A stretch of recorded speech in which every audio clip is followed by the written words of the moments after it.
Hai, Assalamualaikum and a very good morning. So hari ini kita akan tengok soalan PSPM untuk SK015 yang berfokuskan kepada soalan-soalan pastia terdahulu.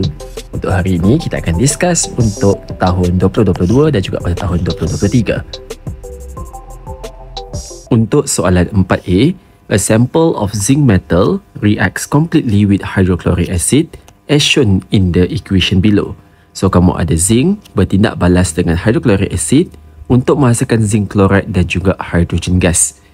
So tindak balas ini, kamu boleh bayangkan situasinya berlaku di sini. So kamu ada zinc solid dan zinc itu bertindak balas dalam HCl dalam conical flask. So sebagaimana yang kamu nampak, the hydrogen gas produced is collected by the water displacement method at 25 degrees Celsius. The volume of gas is 7.8 liter and the pressure is 0.980 atm. So we need to calculate the amount of zinc metal in gram consumed in the reaction if the pressure of water at 25 degrees Celsius is 0.0313 atm. So situasinya berlaku macam di sebelah kanan sinilah.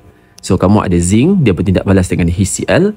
So dengan adanya tindak balas antara zinc dengan HCl, hydrogen gas akan terhasil. So hydrogen gas akan terhasil, jadi hydrogen gas tu akan lalu melalui tube pergi ke arah beaker yang diletakkan di bawah water displacement method. So temperature tempat dia berlaku adalah 25 degrees Celsius. Okay, so ini temperature dia. Dan pressure, keseluruhan total pressure. Okay, so keseluruhan pressure, so ini adalah pressure total. Okay, so pressure total ya adalah 0.980 atm.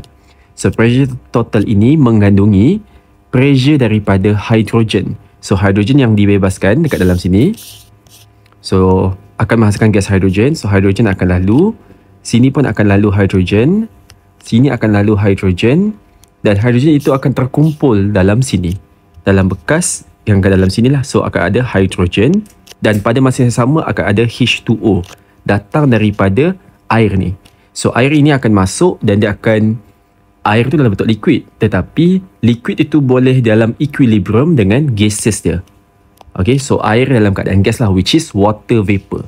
Dan lagi satu adalah hydrogen daripada tindak balas daripada sini. So hydrogen dengan H2O akan memberikan pressure total.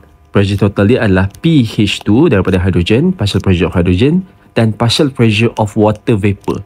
So water vapor tu dalam keadaan gas. So itu adalah pressure total dia. Dan kamu tahu pressure of water adalah 0.0313 atm.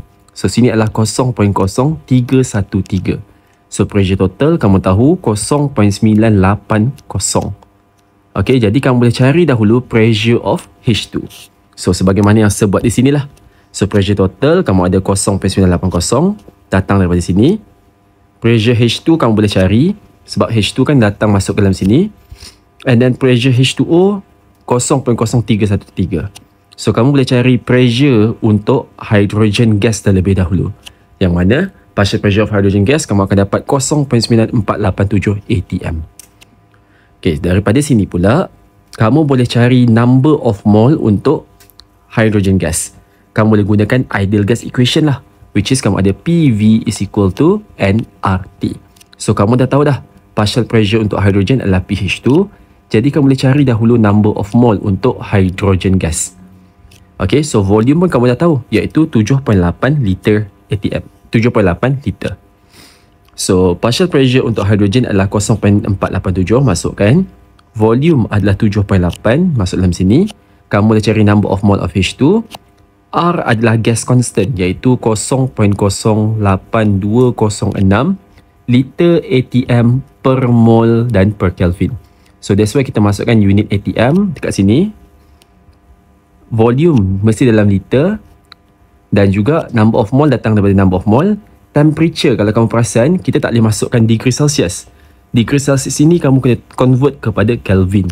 Kamu tambahkan dengan 273.15. So total dia 25 campur 273.15, kamu akan ada 298.15 Kelvin.